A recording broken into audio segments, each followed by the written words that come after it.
Assalamualaikum warahmatullahi wabarakatuh. Om Swastiastu, Namo Buddhaya, salam kebajikan. Selamat malam, selamat pagi dan siang untuk kalian yang sedang menonton video pembelajaran pada kali ini. Perkenalkan, nama saya Sodik Raffiatur Rahman dengan NIM 2008031020015 dari program studi Administrasi Keuangan Fakultas Ekonomi dan Bisnis Universitas Jember. Di sini saya akan menjelaskan video pembelajaran tentang perhitungan bagi hasil dengan mata kuliah Akuntansi Perbankan dan Syariah. Dalam materi perhitungan bagi hasil di sini, saya akan membahas 4 poin penting, yang dimana yang pertama adalah tahapan perhitungan bagi hasil, yang kedua menentukan prinsip perhitungan bagi hasil, yang ketiga menghitung jumlah pendapatan yang dibagi hasil, yang keempat menentukan hak bagi hasil untuk bank dan nasabah. Baik, materi yang pertama adalah tahapan perhitungan bagi hasil, yang dimana ada poin penting. Yang pertama adalah tahapan yang diterima oleh bank, yang dimana tahapan ini menentukan prinsip perhitungan bagi hasil itu sendiri, dan yang kedua adalah menentukan jumlah pendapatan yang akan didistribusikan untuk bagi hasil. Yang ketiga, menentukan sumber pendanaan yang digunakan sebagai dasar perhitungan bagi hasil. Yang selanjutnya adalah menentukan pendapatan bagi hasil untuk bank dan nasabah. Dan yang terakhir adalah akuntansi bagi hasil untuk bank syariah.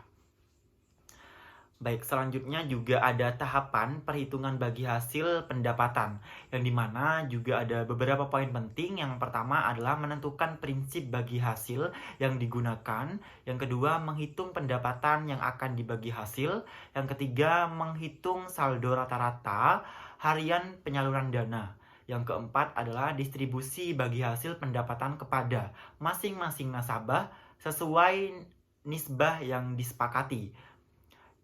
Yang kelima adalah menghitung proporsi bagi hasil pendapatan untuk setiap jenis sumber dana. Dan yang terakhir adalah menghitung pendapatan bagi hasil untuk nasabah dari bank.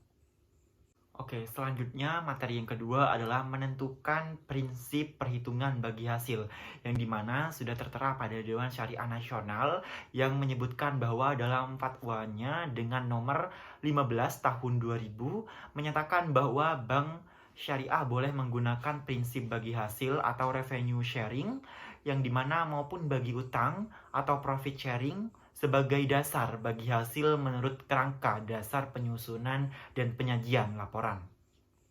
Nah, dalam penyajian laporan keuangan syariah ini juga tertera pada tahun 2007, yang dimana Ikatan Akuntan menyatakan secara eksplisit bahwa dalam hal ini prinsip pembagian hasil usaha, terminologi pendapatan atau hasil yang dimaksud adalah pendapatan bruto atau gross profit. Revenue sharing dalam praktik dipersepsikan sama dengan gross profit sharing, yang menganalogikan revenue adalah nilai penjualan suatu barang atau harga pokok plus margin pendapatan, yang dimana revenue yang dimaksud dalam dasar bagi hasil bank syariah dan dipraktikkan selama ini adalah pendapatan dikurangi harga pokok barang yang dijual dalam akuntansi itu. Nah, dalam konsep ini biasanya dinamakan dengan gross profit. Dengan demikian, istilah revenue sharing yang bisa digunakan oleh industri perbankan syariah pada dasarnya identik dengan sama dengan makna gross profit sharing. Menurut kerangka dasar penyusunan dan penyajian laporan keuangan syariah tahun 2007, Ikatan Akuntan menyatakan secara eksplisit bahwa dalam hal prinsip ini, Pernyataan Standar Akuntansi Keuangan atau PSAK nomor 105 paragraf 2 menyatakan bahwa pembagian hasil usaha mudharabah dapat dilakukan berdasarkan prinsip bagi hasil atau bagi laba, dan jika berdasarkan prinsip bagi hasil tersebut, pembagian hasil usaha adalah laba bruto atau gross profit, bukan total pendapatan usaha atau omset. Sedangkan ini berdasarkan prinsip bagi laba, dasar pembagian adalah laba neto atau net profit, yaitu laba bruto dikurangi beban yang berkaitan dengan pengelolaan dana mudharabah. Dalam praktik perbankan, gross profit sharing yang dibagi hasil kepada pihak ketiga meliputi yang pertama adalah margin bank yang meliputi margin mudharabah. Nah, salam dan istiqna dalam hal ini margin bank adalah selisih antara harga jual barang dengan harga beli barang. Sekiranya ada pemberian potongan kepada nasabah, maka potongan tersebut akan mengurangi margin bank. Yang kedua adalah pendapatan ijarah neto. Nah, dalam hal ini pendapatan ijarah neto adalah selisih antara pendapatan ijarah dengan akumulasi penyusutan ijarah. Gain atau penjualan aset ijarah juga termasuk dalam pendapatan ijarah.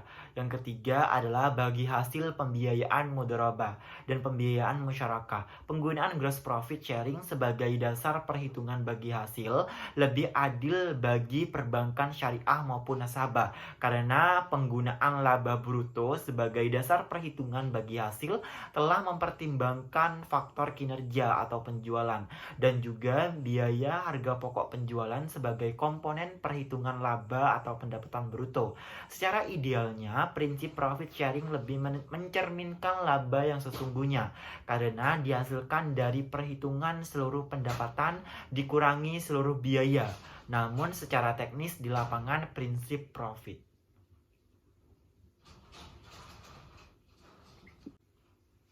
Nah, materi tambahan dari 3 poin penting tadi adalah penggunaan praktik gross profit, yang dimana sebagai dasar bagi hasil bagi nasabah untuk menabung atau deposan dengan skema mudharabah dapat terlihat pada pengakuan pendapatan bank syariah.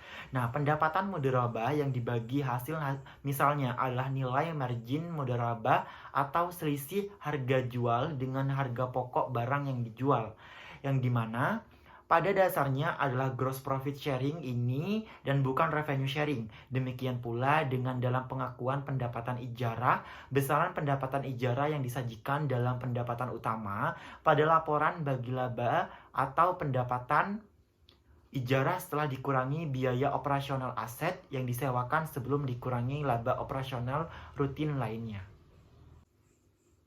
Nah, poin selanjutnya adalah menghitung jumlah pendapatan yang dibagi hasil, yang dimana prinsip perhitungan bagi hasil yang akan digunakan misalnya menggunakan revenue sharing, maka dari laporan laba rugi dapat diperoleh jumlah pendapatan yang akan diperhitungkan untuk bagi hasil dan masing-masing ke jenis pembiayaan. Tahapan selanjutnya adalah menghitung pendapatan yang akan didistribusikan sebagai pendapatan bagi hasil untuk bank dan nasabah. Dalam perolehan pendapatan terdapat 2 variasi sumber dana untuk memperoleh pendapatan yang diterima oleh bank syariah, yaitu sebagai berikut. Nah, yang pertama adalah seluruh pendapatan berasal dari pembiayaan yang sumbernya dari dana nasabah.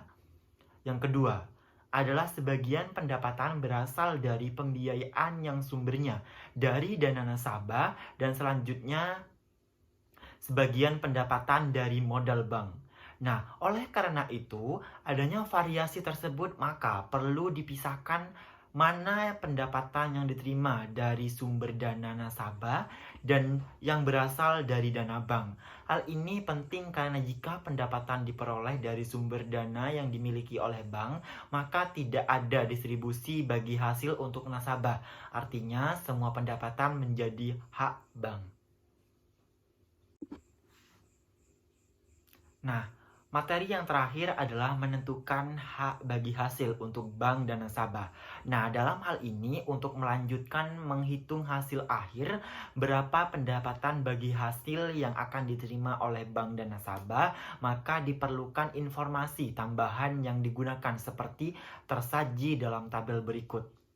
Kolom pertama, jenis kelompok ada tab mudharabah yang dimana terdapat saldo rata-rata sebesar 60 juta rupiah dan nisbah untuk nasabahnya sendiri sebesar 40% dari 60 juta rupiah. Nah, nisbah untuk banknya sendiri sebesar 60% dari 60 juta rupiah. Nah, pada tabel kedua terdapat deposito mudharabah yang dimana saldo rata-ratanya di sini sampai nisbah bank tidak tertera, dan satu bulan untuk jenis kelompok pada deposito mudharabah terdapat saldo rata-rata sebesar 40 juta rupiah dan nisbah nasabah sebesar 60% dari 40 juta rupiah dan nisbah bank sebesar 40% dari 40 juta rupiah.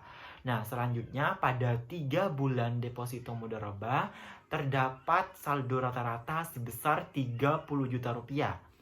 Pada nisbah nasabah sebesar 65% dari 30 juta rupiah dan nisbah bank sebesar 35% dari 30 juta rupiah. Pada 6 bulan terdapat saldo rata-rata sebesar 50 juta rupiah. Pada nisbah bank sebesar 65% dari 50 juta rupiah dan nisbah bank sebesar 35% dari 50 juta rupiah. Nah, pada kolom terakhir terdapat 12 bulan dari deposito mudharabah yang dimana terdapat saldo rata-rata sebesar 20 juta rupiah dan nisbah nasabah sebesar 70% dari 20 juta rupiah dan nisbah bank sebesar 30% dari 20 juta rupiah.